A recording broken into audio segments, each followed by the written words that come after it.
Lucas 7. Quem achou, diga amém. Diz assim: e aconteceu que no dia seguinte, ele foi à cidade chamada Naim, e com ele iam muitos dos seus discípulos e uma grande multidão. E quando chegou perto da porta da cidade, eis que levavam um defunto, filho único de sua mãe, que era viúva. Eu vou reler. Eis que levavam um defunto, filho único de sua mãe, que era viúva. E com ela ia uma grande multidão da cidade. E vendo-a, o Senhor moveu-se de íntima compaixão por ela, e disse-lhe: não chores. E chegando-se, tocou o esquife, e os que o levavam paravam. E disse: jovem, a ti te digo, levanta-te. E o que fora defunto assentou-se e começou a falar. E entregou-o à sua mãe. E de todos se apoderou o temor, e glorificavam a Deus, dizendo: um grande profeta se levantou entre nós, e Deus visitou o seu povo. Amém? Coloca a sua mão no seu coração. Pai, nós te louvamos e nós te bendizemos em todas as coisas. Essa é a tua santa, poderosa e bendita palavra. O que nós te pedimos é que essa palavra, que é santa e poderosa, possa encontrar lugar no nosso coração, porque o Senhor sabe das nossas necessidades. Deus, cumpre as tuas promessas e cumpre aquilo que o Senhor tem preparado para hoje, aqui nesse lugar.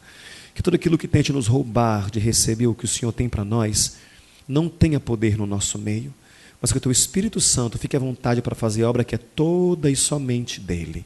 Dá glória ao teu nome através de todas as coisas. Eu te peço isso em nome de Jesus. E que a igreja diga amém. Pode sentar no seu lugar. Se você tem um costume de, quando chega em casa ou em algum outro momento, reler a parte da Bíblia que você leu na igreja, releia o que nós vimos aqui agora, Lucas 7, 11 a 16. Porque você vai perceber que a Bíblia ela tem uma série de detalhes que torna para a gente claro a real situação e o real momento. A Bíblia ela cita detalhes que às vezes nós passamos despercebidos, e nesses detalhes nós conseguimos colher tanta coisa que fortalece a nossa fé e aumenta a nossa esperança. Amém? Uma das coisas que nós precisamos todos os dias, entenda bem, não é sermos abençoados todos os dias, não é recebermos milagres todos os dias. O que nós precisamos todos os dias é ter uma fé renovada, porque é através da fé que nós movemos a mão de Deus. Amém? E a nossa fé é algo extremamente bombardeado pelo que nós vimos, pelo que nós ouvimos, pelo que nós vivemos, pelo que nós enfrentamos. Então, a nossa fé sempre vai começar de um jeito no início do dia, mas vai acabar de outro jeito, sim ou não? Ela vai começar muito boa e você vai começar disposto, acreditando que tudo tem tudo para dar certo nesse dia que você acabou de acordar.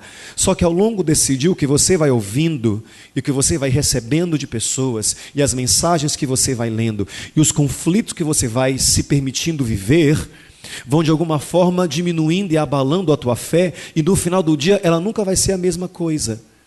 Por isso que, muito além de ser abençoado todo dia e ser alcançado todo dia e receber milagre todo dia, que a gente possa falar: Deus, sempre renova a minha fé, porque isso é a chave para eu alcançar muita coisa do Senhor para a minha vida. Amém?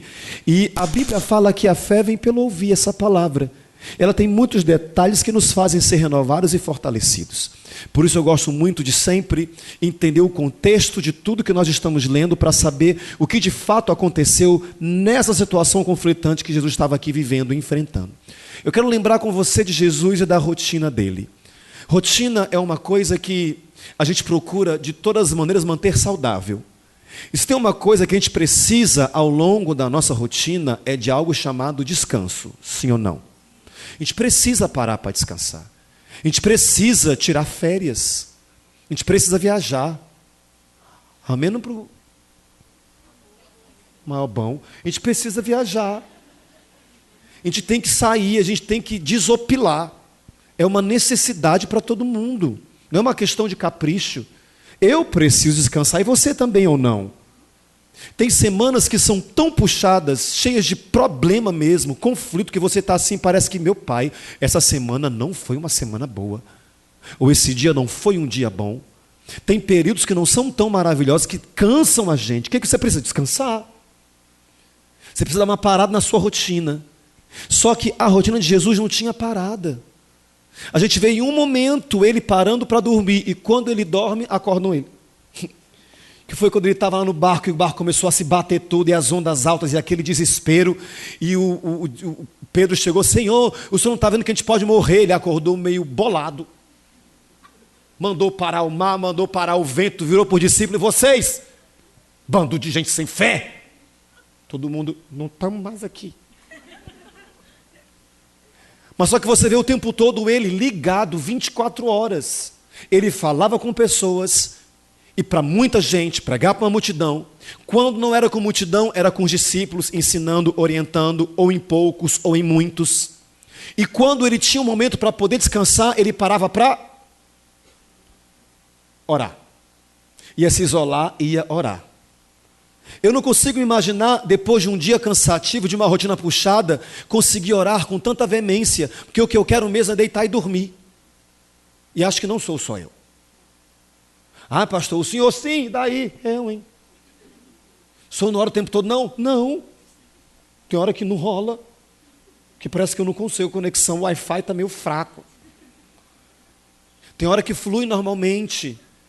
Mas quando é uma rotina puxada, um dia cansativo, tudo que eu quero é dormir. E acho que você também. Mas Jesus, que não estava assim: bom, estou com um tempo de folga, eu estou com um tempo livre, eu vou parar e eu vou orar. E era assim o tempo todo. Ele tinha só 3 anos e meio de ministério para conseguir alcançar o máximo de pessoas que ele pudesse. Então era o tempo todo fazendo alguma coisa por alguém. E no que nós lemos aqui agora há pouco, ele vinha de uma rotina. A Bíblia fala assim: olha, no dia seguinte, ele já foi fazer tal coisa, no dia seguinte. Então o que aconteceu no dia anterior, pastor? Mais uma vez Jesus encena. Ele estava cercado de uma multidão, e se aproximou dele um centurião. É uma história que algumas pessoas conhecem, Jesus e o centurião. E quem era um centurião romano? O centurião, na organização militar romana, e até mesmo na Idade Média, era o chefe que comandava um grupo de 100 homens, que chamavam de centúria. Esse homem tinha 100 pessoas sob o domínio dele, sob a liderança dele, sob o comando dele. Só que uma dessas pessoas estava doente. E você vê o comportamento do chefe, do centurião. Pelo comportamento dele, eu vejo que ele se importava com as pessoas que estavam abaixo dele. Porque ele ficou tão preocupado com um dos soldados que estava tão doente, que ele foi atrás de Jesus. Ele podia dar um remedinho, ele podia dar uma folga, ele podia mandar a pessoa se cuidar, mas ele foi atrás de ajuda para a pessoa que ele estava, de alguma forma, representando, ou que trabalhava com ele e para ele. Você vê a postura desse homem. Ele chegou extremamente preocupado. Falou: Jesus, eu tenho um dos meus soldados que está super doente. Está mal. Ele está ruim. E Jesus, sempre pronto, falou: poxa, então tudo bem, vamos lá. Vamos lá fazer alguma coisa por ele. E o que o centurião falou? Não, Senhor, o Senhor não precisa ir até minha casa. Eu sei que o Senhor é um homem que tem poder e autoridade, tem pessoas sob o teu comando, porque eu também tenho pessoas sob o meu comando. Se eu falar para alguém que está sob o meu comando, sob a minha liderança, vai e faz, eles vão e fazem. Mesma coisa é o Senhor. Então, se o Senhor daqui onde nós estamos der uma ordem, eu tenho certeza que ele vai ser curado lá onde ele está. Entenda como é que funciona o processo das coisas. Você só precisa estar aonde você está, com o coração transbordando de fé. E aonde quer que estejam, pessoas e situações são alcançadas por Deus. Você me entende? Não importa onde as pessoas estejam, e de repente você pode não saber aonde elas estão. Não tem problema. A questão é que se você tiver um coração transbordando de fé, e você falar com Jesus, aonde quer que essas pessoas estejam, elas serão tocadas e alcançadas por Deus. E aonde quer que esteja qualquer situação, não importa o nível de dificuldade que preocupa, ou sufoca, ou aflige você, qualquer que seja, aonde quer que seja, se você estiver aqui nessa manhã, orando e colocando para Deus, Jesus Cristo age e as coisas se resolvem. Esse centurião chamou a atenção de Jesus. Ele falou: olha, nem mesmo em Israel eu achei alguém com tanta fé como essa. Fé é o que, gente? É acreditar naquilo que eu não vejo, simples assim. O meu soldado está em casa, o senhor está aqui, mas eu acredito que se o senhor falar aqui alguma coisa vai acontecer lá. Isso é tão simples, mas tão desafiador. Não é, gente? A gente vai falar assim, nossa, eu tenho uma conta de luz, eu creio que enquanto eu estou aqui, alguém achou o meu boleto. Vai pagar. Eu paro e penso nesses desafios de fé, porque ter fé é uma coisa para quem é muito forte. Não é? Ter fé é uma coisa para quem é muito forte. Senhor, eu não estou entendendo, eu não sei nem o que fazer ou como proceder, mas eu creio, eu creio, eu creio. E Deus vai para honrar a tua fé, Ele age. Em pessoas, em situações. Essa é a história do centurião, que foi lá em Cafarnaum. Jesus estava em Cafarnaum porque era uma cidade que ele ia constantemente. Era quase que um refúgio dele, Cafarnaum. Só que ele saiu de Cafarnaum porque ele andava muito. Jesus andava muito, muito, muito, muito, muito. Ele, assim, era todo o tempo em vilarejos, em lugares, em vilas, em cidades.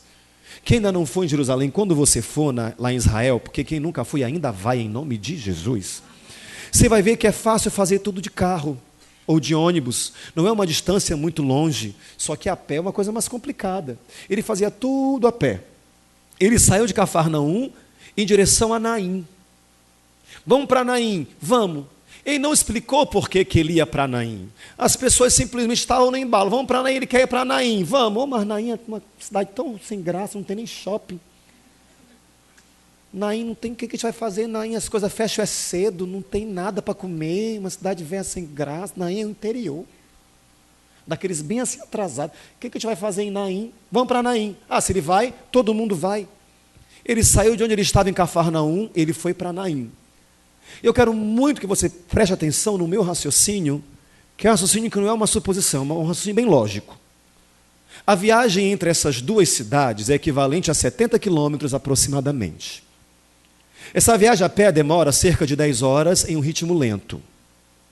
Se você vai andando lentamente, ou vai andando, parando e conversando, andando e parando em cada bodega para comer, você vai levar umas 10 horas para chegar em Naim, né? Mais ou menos. Vamos supor que Jesus saiu de Cafarnaum logo pela manhã, por volta das 6 horas da manhã. Ele saindo 6 da manhã, num passo não muito lento, ele chegou em Naim, exatamente que horas? 2 da tarde. Aí, por que eu fiz esse pensamento? Aonde isso aqui me leva? Quando eu leio a Bíblia, onde é que isso aqui me leva? Na cultura antiga, os sepultamentos eram feitos no final da tarde. Ninguém era sepultado de manhã ou à noite. As pessoas eram sepultadas no fim da tarde. Então, a gente crê que Jesus chegou na entrada da cidade por volta de 14 horas, quando as pessoas estavam saindo em multidão para ir até o lugar de enterro, porque nenhum judeu, nenhuma pessoa da região era enterrada dentro dos muros da cidade. Era sempre fora, então o percurso era meio longo. Então, aquela multidão de pessoas, até todo mundo conseguia andar junto e chegar junto, e chora, e aquela coisa toda, e chegar no lugar, e fazer todo o processo para poder sepultar. Por volta de 2 da tarde, eles estavam saindo de Naim para ir até o local do sepultamento. Jesus saiu por volta de 6 da manhã e chegou no mesmo lugar às 2 horas. De repente, as pessoas não entendiam por que tiveram que acordar tão cedo para chegar lá. A gente não pode sair um pouco mais tarde para chegar em Naim pelo menos no meio-dia ou de repente no fim da tarde. A gente não pode acordar um pouco mais tarde hoje não. A gente vai sair cedo para chegar em Naim nessa hora, porque eu tenho que estar em Naim nessa hora. As pessoas não entendiam, só que ele tinha um projeto e um plano todo preparado já. Para que você entenda que Jesus sempre chega na hora exata. Sempre. A gente ora, a gente clama, a gente busca e parece que não é ouvido. Já passou por você esse pensamento? Senhor, o Senhor não ouve, ou o Senhor não opera, ou o Senhor não faz, eu estou pedindo tanto, eu estou clamando tanto, só o Senhor sabe como é que eu estou precisando, eu estou necessitado, oh Senhor, oh meu Deus, e dá a impressão de que o tempo está passando e Jesus não está ouvindo. Entenda, Jesus sempre chega na hora exata. Nem antes, nem depois, sempre na hora exata. Por quê, pastor? Porque só Ele conhece o nosso limite. E tem uma hora que não dá mais. Não é verdade, meus irmãos? Tem uma hora que a gente está assim, no nosso limite, do limite, do limite. Não dá mais. E é geralmente nessa hora do limite do cansaço que Jesus chega. Para falar, pronto, está tudo bem, ninguém se desespera, ninguém tem que morrer, ninguém tem que matar, ninguém tem que se desfazer, ninguém tem que nada. Tranquilo, está tudo sob controle, está tudo dentro do programado. Jesus sempre chega na hora certa porque Ele conhece os nossos limites. E nós temos limites. Tem hora que a gente se questiona muito, dá um desespero e vem um choro desesperador, não é não, gente? Senhor, Senhor, Senhor. Acalma o teu coração. Jesus sempre chega na hora exata porque Ele conhece os nossos limites. E quem está com Jesus precisa entender uma coisa básica: nada acontece por acontecer. As coisas que a gente vive e experimenta, que podem parecer até loucuras e assim, castigos, como algumas pessoas definem, não são. Porque quem está com Jesus precisa entender que na nossa vida, que temos um dono, as coisas não acontecem por acontecer. A Bíblia fala um versículo que para mim é muito profundo. Lá em Lucas, uma parte do versículo é a seguinte. Lê comigo todo mundo junto.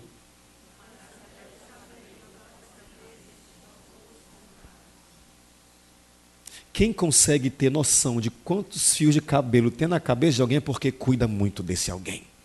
Jesus cuida da gente. E sabe o que é melhor? Deus cuida é dos detalhes. Deus não cuida só da gente para fazer o que a gente espera e para simplesmente abençoar a gente. Deus cuida é dos detalhes, porque nos detalhes é que nós vemos a mão dele se operar na nossa vida. Quem me entende aqui nessa manhã? Jesus está trabalhando não para dar para você alguma coisa qualquer, ou simplesmente aquilo que o teu coração deseja, porque nem mesmo você sabe que é melhor para você. Ele está trabalhando para fazer a coisa detalhadamente perfeita, e mais daquilo que você pede ou pensa, porque Ele cuida de você. Ele cuida de você. E quem anda com Ele precisa entender isso. Não é por acaso, e nada acontece por acontecer. Eu preciso guardar o meu coração e saber que o tempo de Jesus está chegando. O tempo de Jesus está chegando. O tempo de Jesus é o tempo bom e exato. Quem crê nisso, diga glória a Deus. Ele chegou no tempo certo na cidade de Naim, que é uma cidade pequena, não é grande não. E cruzou. Na hora que ele foi entrando em Naim, era a mesma hora que tinham pessoas saindo de Naim. Que pessoas? As pessoas do enterro. Estavam levando um esquife. O que é esquife, pastor? Um caixão sem tampa. É um caixão sem tampa.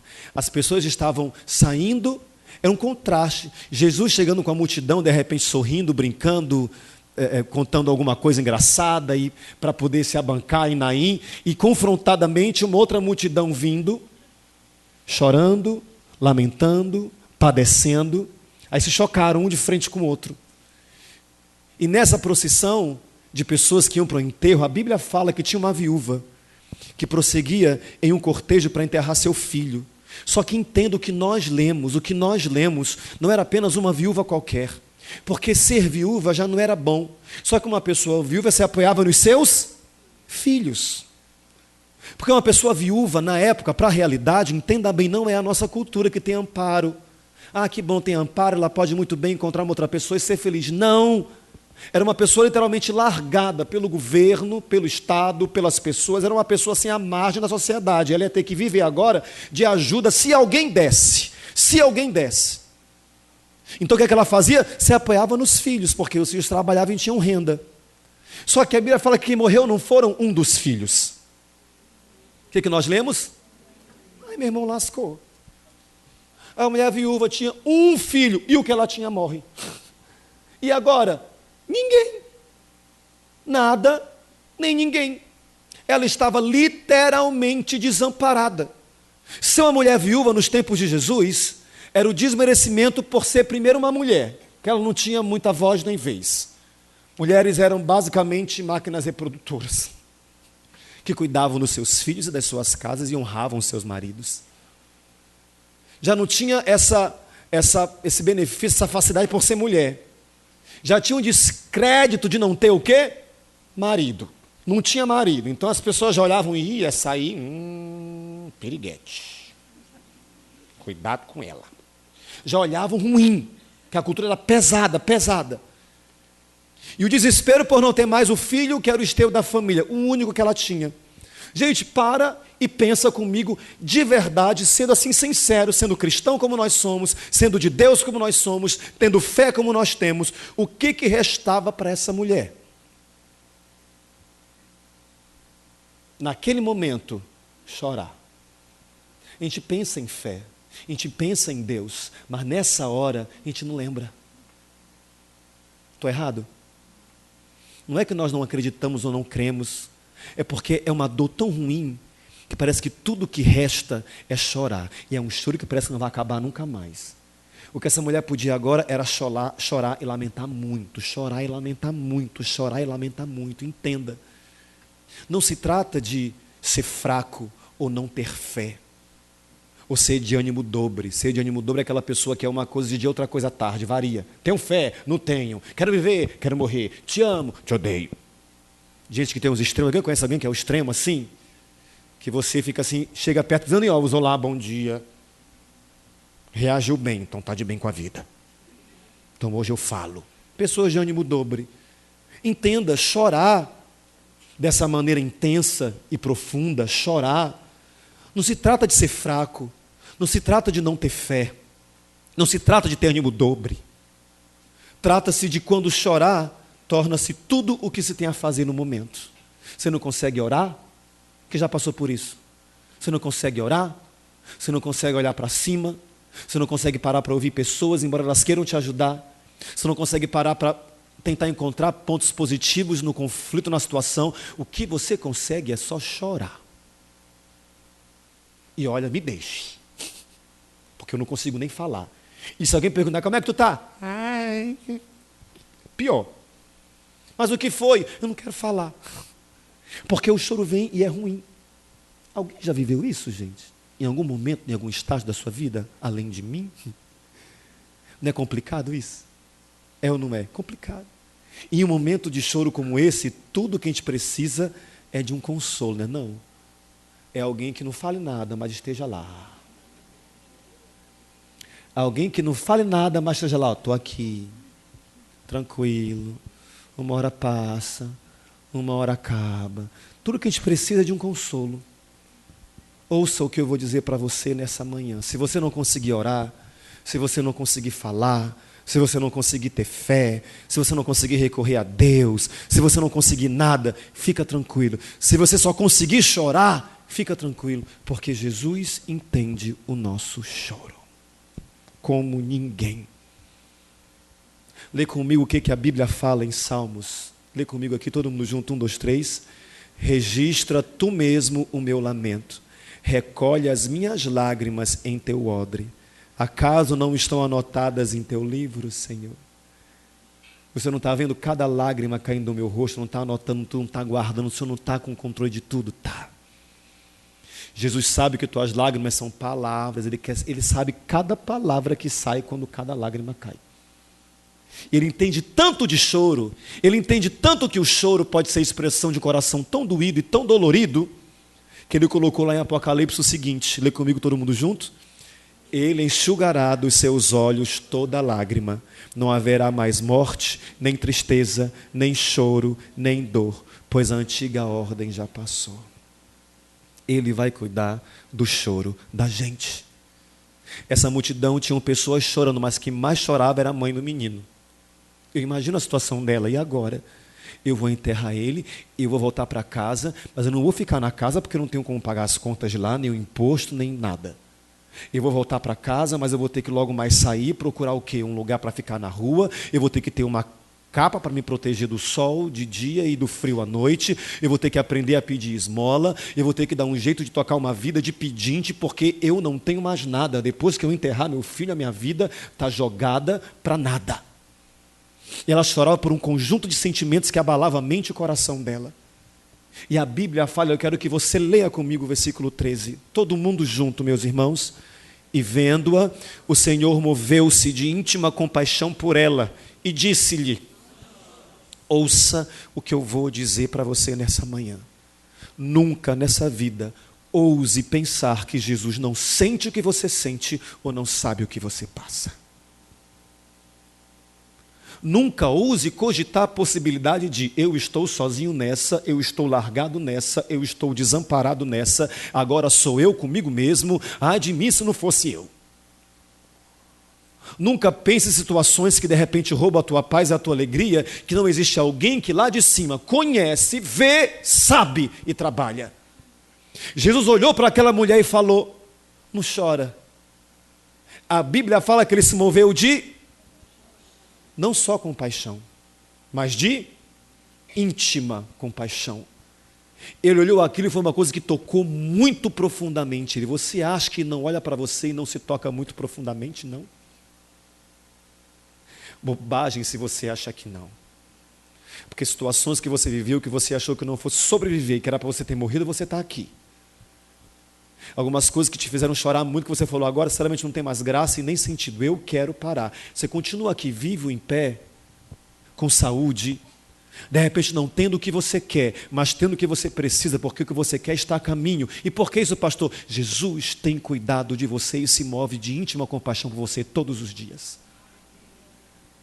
Eu uso até esse momento para falar de uma situação que eu vejo que Jesus se moveu de íntima compaixão. Esse dia nós fomos jantar para cantar parabéns a uma das pessoas da igreja, e foi um casal no jantar. Um casal que a gente tem um apreço muito grande. E eles, anos atrás, conceberam um filho. Era uma filha. E a filha nasceu, mas não resistiu. Ela nasceu, mas no processo do nascimento alguma coisa aconteceu que ela não resistiu. E foi muito ruim. Não tinha o que fazer. Eu não sabia o que falar. Eu só conseguia. Eu fui visitá-la e ela chorava muito e eu também. Falava, olha, eu não sei o que te dizer. Eu não sei. Eu só sei que existe um Jesus lá em cima, que está vendo a gente, e que está olhando para a gente, e que está vendo o nosso choro. Eu chorei com ela, eu chorei com o esposo dela. Passou-se o tempo, foi uma coisa pesada, uma situação ruim. E o tempo passou e ela, pastor, por que Deus não me dá um filho de novo? Eu quero tanto ser mãe, e ele quer tanto ser pai. E eu falei, eu não sei. Eu só peço uma coisa, não fica ansiosa e não fica achando que Deus não está ouvindo você, porque eu te garanto que Deus está ouvindo você. Parece que Deus não está ouvindo, parece que você está largada sozinha nessa história, e parece que alguma coisa boa não vai acontecer, mas eu te garanto que Jesus está ouvindo você. Então não fica ansiosa achando que nada vai acontecer no dia de amanhã, porque Deus está preparando um amanhã. Passou um tempo, passou um longo tempo, porque para quem tem uma espera dessa, um dia são 1000 anos. E nós fomos jantar. E no meio do jantar, do nada para o nada, do nada para o nada, ela nos traz uma notícia: eu estou grávida. Passou quanto tempo, eu não sei. Mas eu queria muito que ela viesse aqui, comigo do meu ladinho.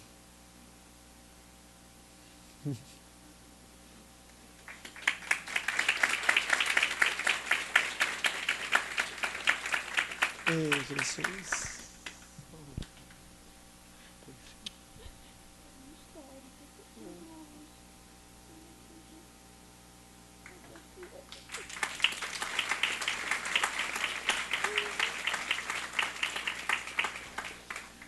Quando você vê uma coisa dessa e que você participa de algo disso, você percebe que Deus sabe que você chora. E Deus sabe quando você chora. E quando você chora sem ter solução e sem ter resposta, é uma das piores partes. Quando você chora sem saber do amanhã e sem saber o que te reserva, quando você chora pensando que amanhã vai ser pior do que foi hoje, é muito ruim. Mas aí no tempo de Jesus, porque Jesus sempre chega na hora exata. No tempo de Jesus, ele chega, ele surge, ele fala, olha, eu estava vendo você chorar e eu estava ouvindo todas as tuas orações, só que não era o tempo e agora é o tempo. E hoje a gente está aqui compartilhando de uma vitória. Glória a Deus. Eu sei que você é tímido, mas vem aqui, Renardi, também, por favor. Ele é tímido. Nós choramos muito, né? Muito. Choramos muito. 1 ano e 8 meses. Choramos 1 ano e 8 meses. Choramos muito. Mas hoje a gente está aqui para dizer que Jesus ouve o choro da gente. E eu quero quebrar o protocolo e rapidinho fazer uma oração, eu posso? Com toda a igreja. Amém. Jesus, muito obrigado. Porque não tem lágrima nossa que o Senhor não conheça. Não tem choro que o Senhor não esteja do lado, participando, acalentando a gente. O Senhor fez uma criança ser gerada. E a gente te apresenta ela desde agora. Amém, Jesus. A gente te pede muito que sejam dias especiais. A gente te pede muito que sejam dias especiais de Deus na vida desse casal. Dias de restituição, dias de honra. E que a alegria desses dias supere todo o choro dos dias passados. E que tudo isso seja para que olhem e vejam que a mão do Senhor é por nós. Amém. Nós oramos assim em nome de Jesus. Amém. Deus abençoe vocês.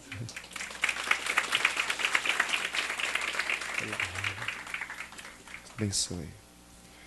Glória a Deus. Jesus fala não chore, porque Ele sabe como fazer as pessoas pararem de chorar. Ele não fala não chore de uma maneira tola. A pior coisa que existe é você mandar alguém parar de chorar se você não tem aquilo que vai fazê-lo parar de chorar. Se você não sabe como fazer a pessoa parar de chorar, não manda ela parar de chorar. Simplesmente abraça e acalenta e deixa ela chorar. Porque é ridículo você falar, olha, não chora. Por quê? Eu não sei, só não chora. Quando Jesus fala, não chora, é porque eu sei o que você precisa e que vai te fazer parar de chorar.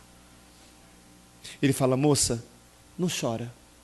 Jesus se aproxima, toca o esquife e opera um milagre. Fala, jovem, levanta.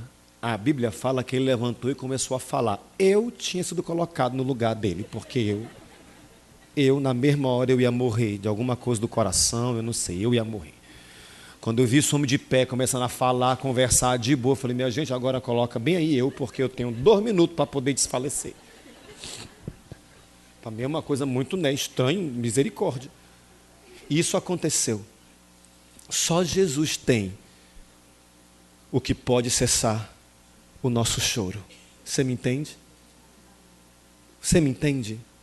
Se você me entende, ouça o que eu digo para você nessa manhã, porque às vezes nós choramos por coisas que nós já visualizamos o fim, mas não acabaram.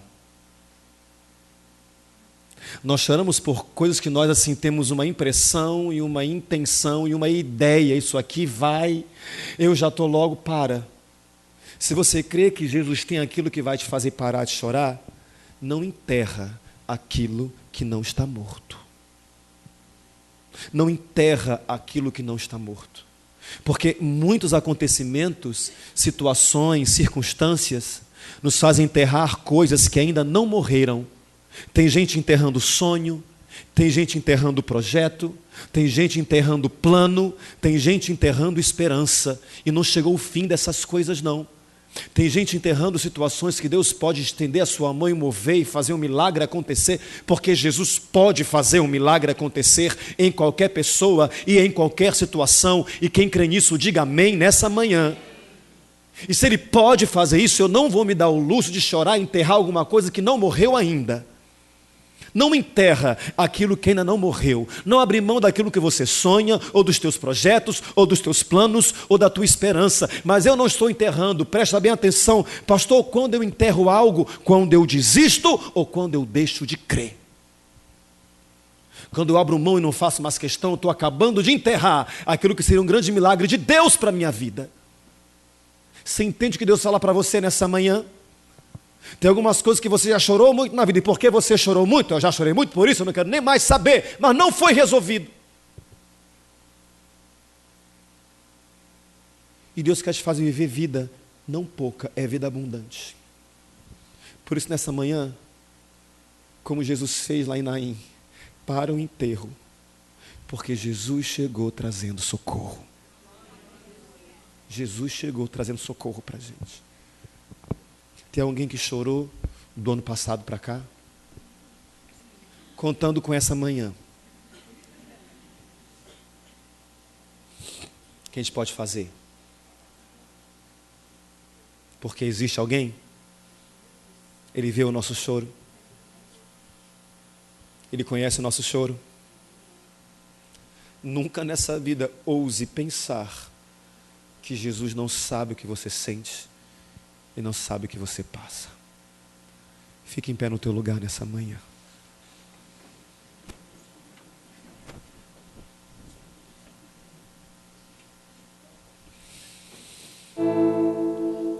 Feche teus olhos. Se você, como eu, não consegue falar muito, de repente o choro vier, oh meu irmão, não tem vergonha não.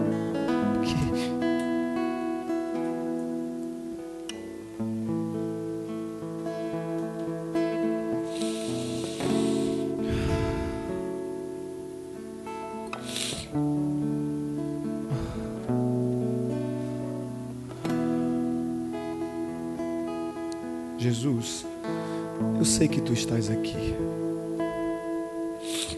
E só o Senhor conhece cada pessoa que se encontra aqui. Tem algumas pessoas que estão chorando há pouco tempo. Tem algumas que estão chorando há dias. Algumas há meses. Algumas há anos.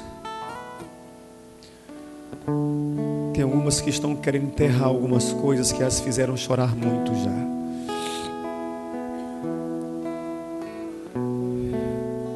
Mas eu te louvo tanto, porque o Senhor é aquele que tem capacidade para falar não chore, e ao mesmo tempo fazer a gente parar de chorar, sabendo o que a gente precisa para não chorar. Senhor,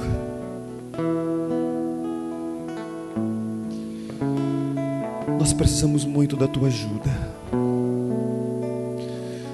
Eu te apresento aqui nessa manhã pessoas que representam vidas, que representam famílias, que representam situações, que representam circunstâncias.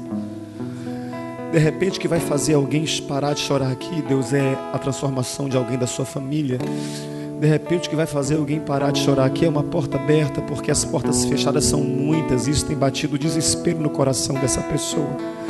Quem sabe o que vai fazer alguém parar de chorar aqui é um milagre que essa pessoa receber do Senhor, viver e experimentar. Quem sabe o que vai fazer alguém parar de chorar aqui é uma cura, seja no seu próprio corpo ou na vida de alguém, no corpo, na saúde, na mente, nas emoções de alguém. Quem sabe o que vai fazer a gente parar de chorar é uma situação que aos nossos olhos é tão difícil, mas aos teus olhos é tão simples, porque o Senhor tem poder sobre todas as coisas. O que eu te peço é, vem em nosso socorro nessa manhã, porque só o Senhor sabe como fazer cessar o choro da nossa vida. Só o Senhor sabe como surgir no meio das situações, trazendo resposta e trazendo socorro. E o Senhor sempre nos traz socorro. Às vezes nós não entendemos a Tua intervenção. Às vezes a Tua intervenção é meio que assustadora. Às vezes a Tua intervenção é uma coisa que nos surpreende. Às vezes a Tua intervenção é alguma coisa que a gente nem entende. Mas o Senhor sempre vem trazendo socorro. Enxuga as lágrimas de cada olhar nessa manhã, nesse lugar. E que cada pessoa nessa manhã saia daqui transbordando paz. Quem de fato deseja isso, Senhor? Porque quem deseja isso chegou até aqui, te deu o seu tempo, te deu os seus ouvidos, te deu a sua atenção, porque precisa receber do Senhor aquilo que vai cessar o choro, aquilo que vai trazer paz e alento ao coração. Trabalhe em cada coração, trabalhe em cada realidade, trabalhe em cada vida. Que ninguém enterre nada nessa vida, que ninguém enterre nada nessa manhã. Que sonhos possam ressurgir e planos e projetos, Deus amado, porque o Senhor é Deus e nós não morreremos até que as tuas promessas se cumpram em nós e nas nossas vidas. Nós cremos nisso, Senhor. Nós cremos nisso em nome de Jesus. Não morrerei enquanto a promessa não se cumprir. Quem tem promessa de Deus não morre não desiste não. E tenha fé, a fé de Abraão. Não morrerei enquanto a promessa. Quem tem promessa de Deus não morre não desiste não. E tenha fé, a fé de Abraão. Senhor, essa é a nossa oração nessa manhã. Coloca a tua mão no teu coração e ora assim comigo. Senhor Jesus, não tem nada em mim e sobre mim que o Senhor não conheça.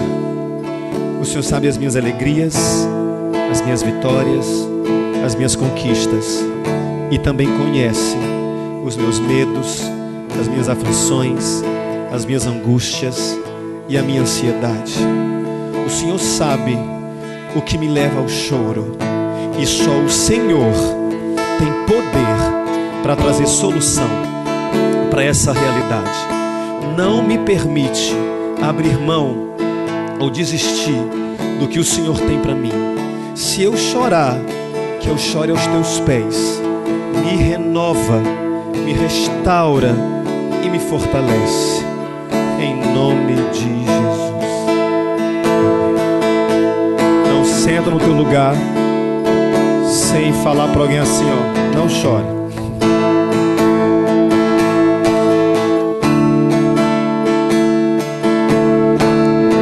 Não é você que tem a solução não, viu? É Jesus.